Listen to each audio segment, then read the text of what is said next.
सांसद जी, किस तरह का ये खेल महोत्सव का आयोजन होने वाला है और क्या क्या कार्यक्रम रहेंगे, इसमें क्या उद्देश्य है इसका? देखिए, कहीं ना कहीं गत कई वर्षों से हम लोग सांसद खेल स्पर्धा विधानसभा स्तर पर और जिले स्तर पर हम लोग करा रहे हैं। इस बार माननीय प्रधानमंत्री जी की जो सोच है कि इसको हम ग्रामीणों तक ले जाएं, ग्राम तक इस खेल को ले जाएं और जो हमारे ग्रामीण प्रतिभाएं छिपी हुई हैं उनको भी हम कहीं ना कहीं उजागर करने का काम करें। और इस कार्यक्रम में इस बार हम लोगों ने जो बनाया है कि ग्रामीण स्तर से लेकर के वो विधानसभा होते हुए और लोकसभा स्तर तक इन सारे खेलों को कराया जाएगा। और सभी लोगों से हम लोग निवेदन भी कर रहे हैं, प्रचार प्रसार भी कर रहे हैं। और एक QR कोड हमारा जो आया है, ऑनलाइन रजिस्ट्रेशन भी होगा, ऑफलाइन रजिस्ट्रेशन भी होगा कि जिस भी प्रतिभाशाली खिलाड़ी को भाग लेना है वो निश्चित तौर से उसमें सम्मिलित हो सकता है। और प्रधानमंत्री जी का सोच है कि खेल भी हमारे देश का एक महत्वपूर्ण अंग है। देश दुनिया में अगर भारत को विकसित राष्ट्र बनाना है तो निश्चित तौर से सभी क्षेत्रों में हमें आगे बढ़ना होगा और उसमें खेल भी एक महत्वपूर्ण क्षेत्र है।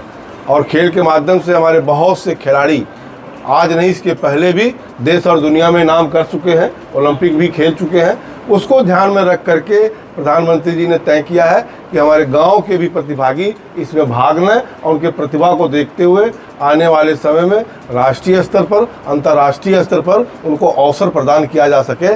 इस दृष्टि को लेकर के खेल, हमारा सांसद खेल यहाँ पर 14 अक्टूबर से शुरू होगा, जो गांव स्तर तक होगा और धीरे धीरे क्रमबद्ध ऊपर आते हुए 25 सितंबर को इसका फाइनल महाराजगंज मुख्यालय पे सुनिश्चित होगा। और उस दिन निश्चित तौर से हम लोग 25 दिसंबर को होगा।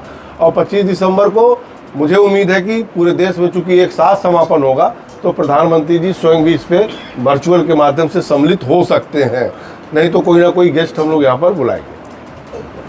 मंत्री जी, बिहार का चुनाव होने वाला है, उसको लेकर तमाम जो राजमाई शुरू हो गई। कांग्रेस पार्टी के मलका करके वोट चोरी, MSP चोरी, नौकरी चोरी और मोदी सरकार को हटाने की बात कर रहे हैं, क्या कहेंगे? देखिए, विपक्ष क्या कहता है उस पर मुझे कोई टिप्पणी करना उचित नहीं होगा, उनका काम है टिप्पणी करना।